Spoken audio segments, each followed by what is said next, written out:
Hi guys, and welcome to this review of the AVerMedia Game Capture HD2.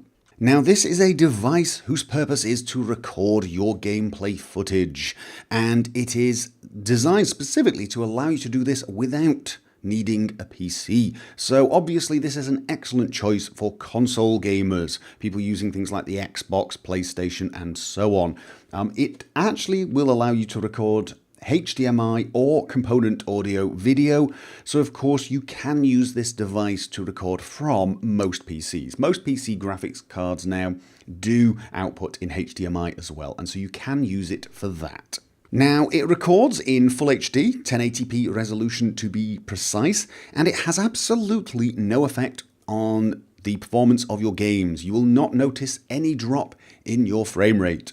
The file sizes are pretty small. It records in the H.264 codec at about 20 megabits per second. So the file sizes are very good when you compare it to things like Fraps, DxTory, depending on the codec you're using. As you would expect, it does allow you to connect a microphone and add commentary to your gameplay footage, but it also actually allows you to edit the footage from the box without requiring a PC and upload it to YouTube directly as long as you have an internet connection. So that's the marketing spiel, that's what you'll find on the box and on the website, but how did this device perform?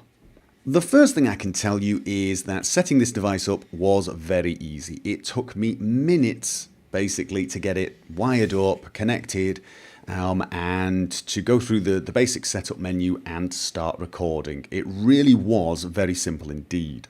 Basically, I just start playing the game and then I either press the record button on the front of the box or the record button on the remote control. It's that easy, and you'll know if it's recording because there'll be a little red light on the front that flashes whilst it's recording. Now, the resolutions this box will handle are 480i, 480p, 720p, 1080i and 1080p. And for all of the resolutions except 1080p, the source resolution, display resolution, and recorded resolution are all the same. So whatever you put in is what you record and what you get out. The exception is 1080p, and they have this listed as, if you put 1080p 60 frames a second in, your display resolution will be 1080i 60 frames a second, and your recorded resolution will be 1080p 30 frames a second. Now, you may be worried about the display resolution switching to 1080i. Do not worry, because that did not happen when I was recording the game, because that was my first worry. I recorded the game and my resolution did not change from 1080p. It was exactly the same as the source resolution, 60 frames a second. The recorded resolution was 1080p, 30 frames a second, but that's easily good enough for what we're going to need. The 1080i resolution seems to be when you activate the menu. So when you activate the menu, the resolution does switch to 1080i, which is not as good, and on my monitor did look fairly horrible. The text was a bit shimmery, the windows shimmered a little. It was hard to look at for any amount of time. However, you're just not going to do that. When you're in menu mode, you're looking at the menu. The menu seems to be designed for 720p. It fills the screen at 720p, and I sort of wish what they did is do the same thing when it's 1080. I don't see why they needed to leave the rest of the screen visible. It would have been a lot more pleasant. But don't worry, your recording, your display is going to be 1080p. The menu itself is actually very easy to use. It's pretty simple. There are three options. There is the Media Studio, where you will edit your footage and perhaps upload it to YouTube. There is the File Management area, where you can look at your footage or perhaps transfer it to an external drive and so on. And then there is the Settings option. The settings are generally fairly easy to figure out. Important ones include things like the network. I left my setting to be auto setup, and it found my network completely automatically, and I had absolutely no problems whatsoever. You can change things like the quality of the recordings, the screenshots, and so on. I set mine to optimal all the way. I wanted the best quality footage. Oh, and one setting that will be of interest to PC gamers is the AV management. This allows you to dictate where the video and audio come from. The video is going to be HDMI probably for most PC gamers. The audio could be HDMI if you are sending your sound via the HDMI cable to your screen that has built-in speakers. However, if like me, you have a different sound solution, I have an external sound card, you're going to want to change it to the audio left-right stereo and send that into the game capture box. It's not that hard. You then plug your headphones into the game capture 2 itself. I can tell you that the volume on the headphone out is not actually very good. It's not very high. I had to crank it up to more or less the maximum to get decent volume out. And when I cranked it up that high, I did get a slight hiss, the sort of sound you get when you amplify a weak signal. However, I can tell you that that does not affect the signal that is recorded. The audio signal that is recorded is fine. There is no problem whatsoever. It, for some reason, just seems that the pass-through for the audio headphones is not great. I would actually recommend perhaps having an audio splitter before the Game Capture 2 device, and that is in fact how I would be running it. Oh, and of course, if you're using something like USB headphones, you may be wondering, is there a way to get the audio input from those recorded? And my simple answer is I do not know. I do not own such headphones anymore. I would imagine it's not easy. There may be some way around it, but it doesn't work that way out of the box. This device has either HDMI input or left-right stereo input. The same will be true of the microphone. This box records the commentary from a microphone that is plugged directly into the front of the box, and it is a 3.5mm jack.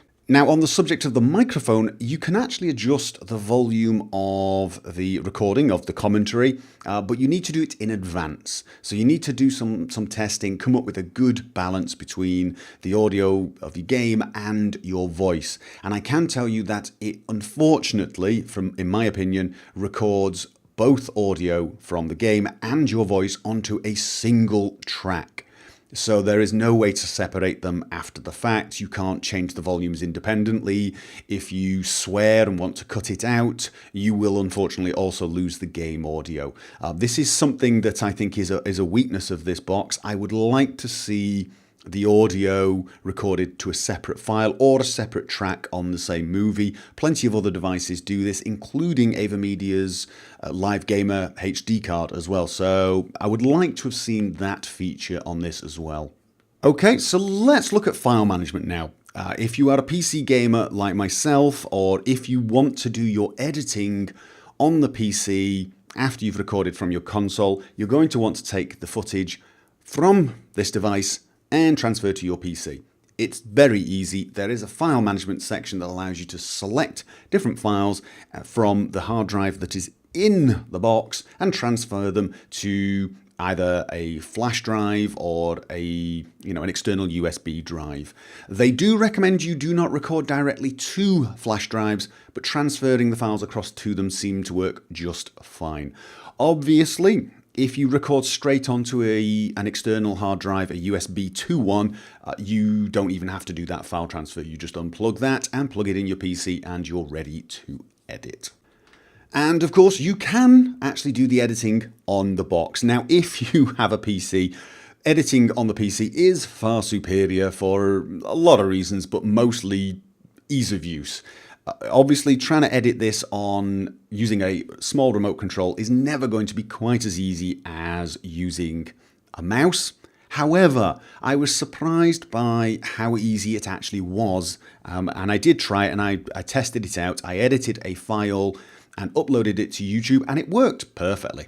There is nothing hard about it. Even the connecting to YouTube was very easy indeed. You just type in your username and your password, and it uploads directly for you. I can tell you that it uploads it public. So if you like to have your videos set private beforehand, you're going to have to get in there before it finishes processing and reset it to private. I did do an upload and I default everything to private, and yet when I uploaded with this box, it appeared as public. And one last feature I would like to mention before I move on to the very important topic of quality of recording, and that feature is the Game Mate. This is a dedicated app that you can have for your iPad or your iPhone, I believe, and an Android device. Now, I have an Android device and I installed it to test it out. And I thought this was going to be nothing more than a gimmick. But I'm actually surprised at how useful it was. In fact, I would say this is my preferred way to record. Now, you can actually change quite a few things with this app on the fly. You can change some of the settings and so on, but it was actually the recording I found easiest to do with the device. It was so easy to have it at the side and just tap the record button at the center, and I could see how much disk space I had. I could see that it was recording. I could pause the recording and so on. It actually really does work very well indeed. But let's get on to the million-dollar question, and that, of course, is what is the quality of the footage like? Is it good? Is it good enough for YouTube videos? And so on. Now, I decided to compare this to my AVerMedia Live Gamer HD card, which is another capture device AVerMedia make, but it's a PCI card that sits in another machine. And I also compared it to Fraps. Now, Fraps is pretty good. The quality of Fraps recording is excellent. It's not quite lossless, at least not the way I've got it set up, but it's pretty close. It looks very good on 1080p resolution. The games I chose for testing purposes were Skyrim, because that's the one I predominantly play, but also because that is a game that seems to put quite a lot of stress on the codecs, because it has a lot of trees, a lot of grass, a lot of foliage, which does tend to make the YouTube codec, the YouTube rendering, well, it exposes weaknesses in it, let's put it that way. I also chose the Metro 2033 benchmark, not the game, but the benchmark, because I could run that over and over again with different settings and compare them very directly. Now, for the Skyrim footage, I can tell you straight away the Fraps recording was much higher quality than both the Live Gamer and the Game Capture HD2, as you would expect really, because it is fairly close to lossless. And I also noticed that the color depth with Fraps was, well, it was a little deeper. The darker areas looked a little darker, the contrast looked a little nicer. However, here's the thing, whenever I upload videos to YouTube, I always add a color correction filter because YouTube does not render dark areas well. And when I applied that filter to the Fraps recorded footage, as I would normally do, it actually matched the sort of color range I noticed in the recording from the Game Capture 2. And this basically means that the footage that the Game Capture HD2 makes is pretty much ready for YouTube and should look reasonably good. You won't have those horrible dark areas where you can't see anything except dark pixelation. So I decided that I was going to compare the color-corrected version. Now, I've uploaded all of these comparison videos to YouTube, and I'll leave them as unlisted videos, and you can actually go and look at them yourselves if you want to look at them in detail. I'll leave links below. But once I actually uploaded the clip of the Skyrim footage to YouTube, I did notice that the difference in quality that you can see clearly on the source kind of disappears, because of course YouTube makes the image look a little less sharp. It does reduce the quality to save space and to stream faster. And honestly, the difference between the Fraps version and the Game Capture HD2 version is, well, almost none. They look very, very similar when you're moving slowly. When you're moving slowly or turning very, very smoothly. As soon as you start turning a little quicker, as soon as you start moving faster, there is a difference. The Fraps recorded version was much nicer than the Game Capture HD2. I'm not saying the Game Capture HD2 was bad, it wasn't, it was very good, but the Fraps one just has it beat. The same is true for the Metro demo. The textures were ever so slightly better even after uploaded to YouTube, and there was slightly less pixelation. But I have to tell you, you really have to be looking for it, I think. You really are. If you're concentrating, you will spot it. You can check them out, check the links below. But it is not a huge difference. And when I compared the Live Gamer HD card that actually records at 60 megabits per second and compared it to the Game Capture HD2, the difference is really hard to spot. In fact, you know, I'd say it was almost impossible to spot. There are, again, if you play some games where you do rapid turning, you can see the difference. The Live Gamer HD, because it's recording at 60 megabits per second, it is slightly better, but it's not a huge difference. Obviously, you are going to have to make that decision for yourself. You can check the videos. There are a variety of them. I even included comparisons where I used the Live Gamer HD card, but I used a Bandicam and a lossless codec to record, so it was as good as the Fraps version, and you can compare those as well. But I would have to say the final verdict on quality is it's pretty much good enough for YouTube. If you're absolutely an utter perfectionist about this, yeah, Fraps has it beat. If you do lossless source recording or close to lossless source recording, your final video will look slightly better, especially if you do a lot of movement. If you're moving around a lot, there will be a difference. But the quality of the footage from the Game Capture 2, once uploaded to YouTube, is perfectly acceptable. So, my final verdict for the AVerMedia Game Capture HD2 is it is a good and solid product. It will record your game footage without giving you any performance drop whatsoever, which is great. The quality of the recording is easily good enough for YouTube videos, and it is exceptionally easy to use. It does lack some key features, such as the recording of the microphone onto the same sound channel as the game footage. That is a little bit of a weakness for me. The fact that you really do have to use a jack-based microphone and a jack-based set of headphones as well, that obviously could be a weakness for a lot of PC gamers. In general, this device is fairly obviously aimed at console gamers, and if you are a console gamer, I didn't test it out with consoles, but I would imagine it's going to do exactly what it says. It's going to do it well. It is going to allow you to upload your video footage very easily to YouTube without even requiring a PC, which is an advantage.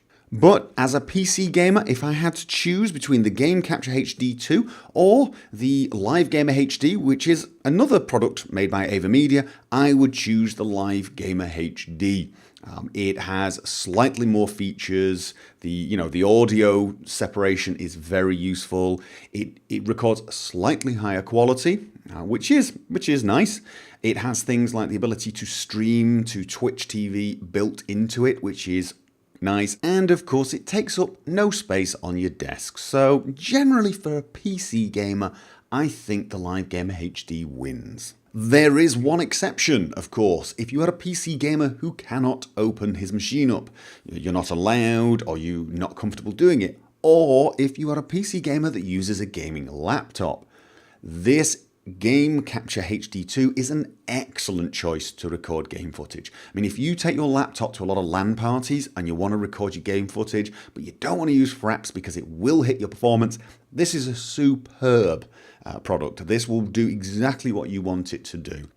Okay, well, that is it, and I hope that was useful. I hope that gave you the information you need to decide whether this is the right device for you. If you have any questions, just post them down below and I will try to get back to you. Thank you for watching this review of the AVerMedia Game Capture HD2, and I will see you guys next time.